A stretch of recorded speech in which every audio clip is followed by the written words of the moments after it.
So the public sector scaled back in the 80s by selling public corporations. We know outsourcing is going on, but if you insist on really saving money and keeping taxes or borrowing down, do you have to start thinking about that third wave, substantially retreating from state-funded services? Well, joining me now is the Conservative MEP, Daniel Hannan, the Conservative MP, David Willetts, Mariana Mazzucato, who's Professor of Economics at the University of Sussex, and the writer Will Hutton, whose new book is called How Good Can We Be? Good evening to you all. Daniel Hannan, let me start with you. If the next Conservative government, if there is to be one, wants to get public spending and borrowing down, should they carry on just paring a little bit here and there, or are there some big decisions they should make, some functions they should just say, look, we have to get out of something altogether?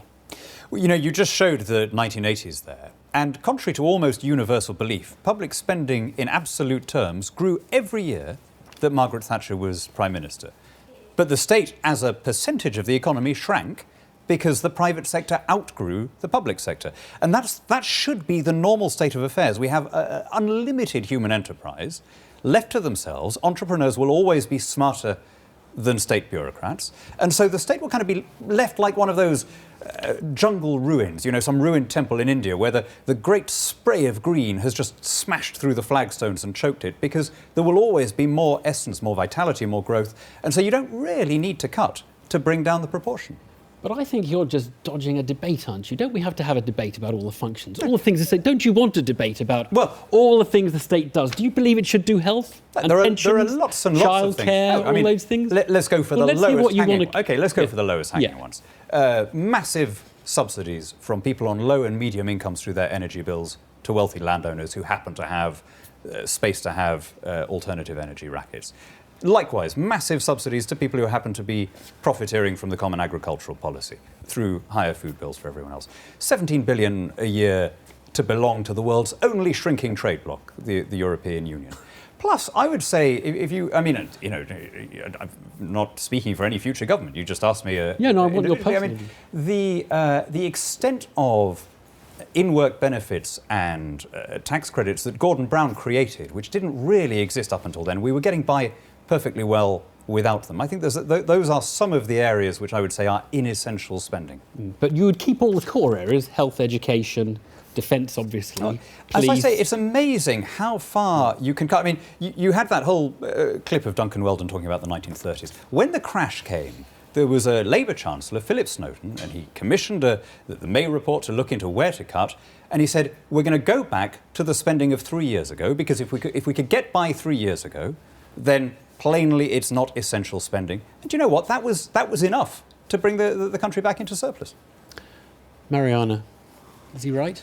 Well, I mean, first of all, I think that there's almost no statistical evidence that there's any relationship between the size of the state and growth. The question is, you know, how you actually, work all these different departments, the kind of people you can attract to work in them. And there's a self-fulfilling prophecy, I think, that the more we bash the state, you know, using sentences like the one you just used, which, you know, no government bureaucrat will ever be as smart as a private, you know, businessman, entrepreneur, the less able we will be able to get, you know, really smart, graduate students to come and work in government, for example.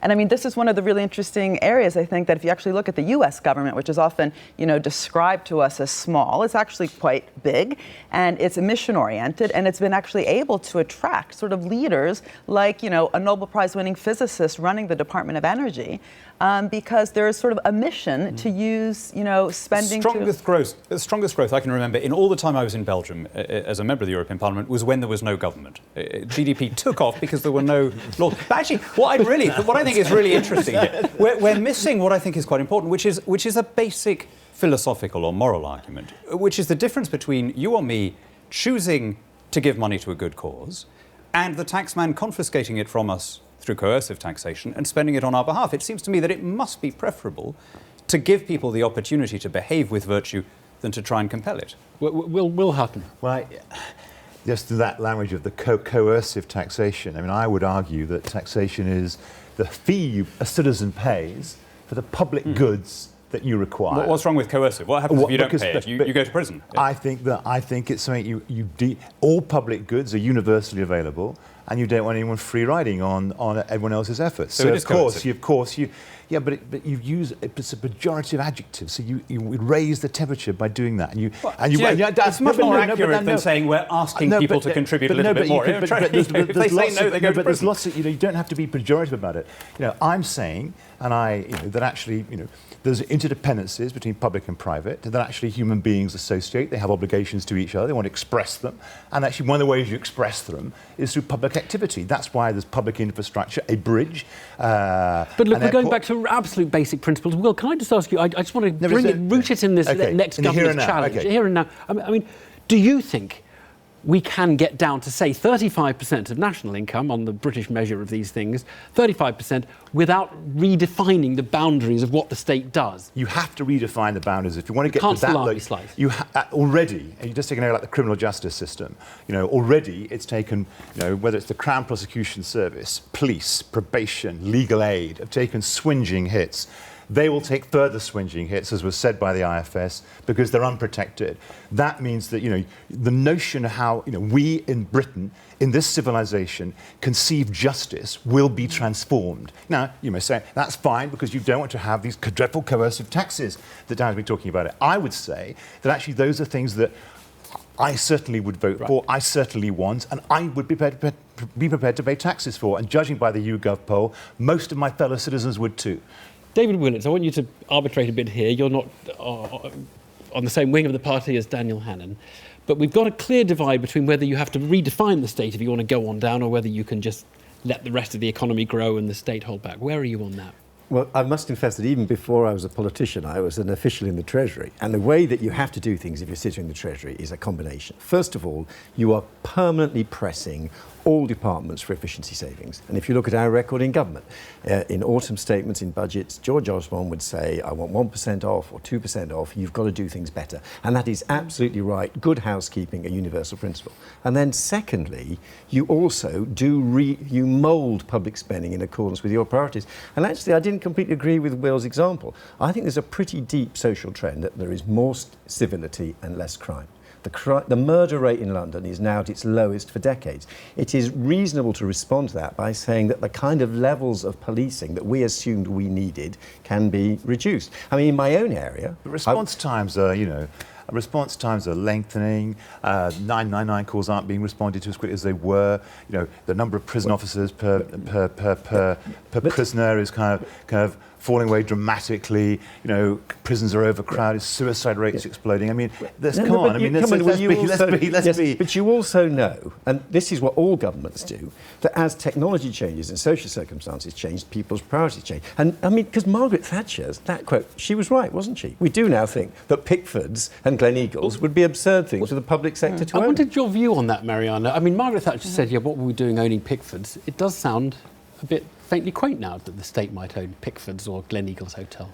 Yeah, but again, I mean, everything's in the details. So look at, say, French Telecom, which is still, has a big public ownership, is one of the most innovative telephone companies in the world.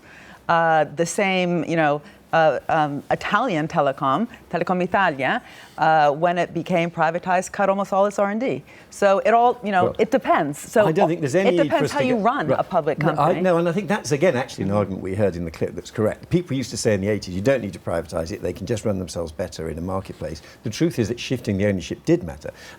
But the governments will be changing... But sorry, how do you get then that the French one is quite efficient, the French telecom is quite efficient? Well, I don't know about the French. What I do know is that the productivity transformation in every nationalised industry that we privatised was massive. And there was an argument against Margaret Thatcher in '79. Don't worry, it doesn't matter who owns them. Who owns them does matter. But governments will be able to set priorities. I mean, looking back on my own experience, universities and science minister. On universities, we took a big decision that we should shift the financing of universities to graduates, not students, but to graduates, and saved significant public spending.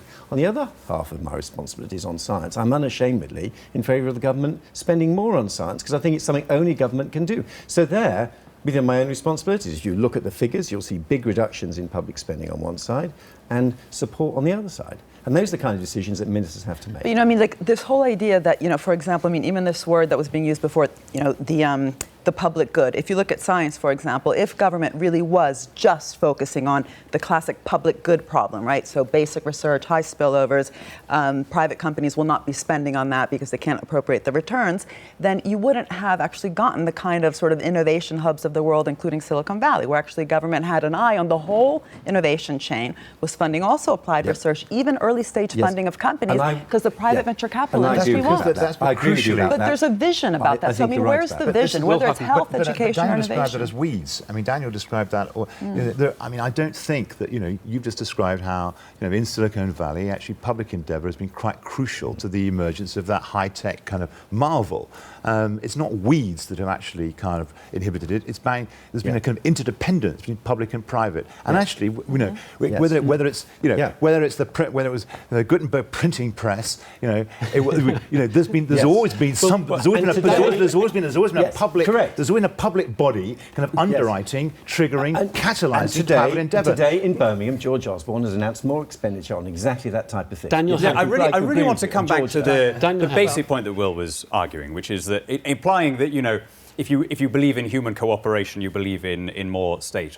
You won't find anyone who is not more state. You won't find anyone arguing against human cooperation. I mean, I can't believe I'm having to say that. You know, let's take it as read that no one is arguing for some completely atomized society where nobody talks to anything else. Think of the incredible collaboration that happens all around us in the free market without us noticing. Think of the collaboration that goes into the can of baked beans that you buy, the melting and smelting, the label, all the flavours, and you can buy that for 67p. What a miracle that is. If we only open our eyes, you find me one state measure, one minimum wage, one tax, that has done more for people on low incomes than the miracle of 67p baked beans that you can buy on. You can't answer that question. 9 minutes We're on out of time. minimum wage. I'm sure you can do it, and we can do it afterwards. Thank you all very much indeed.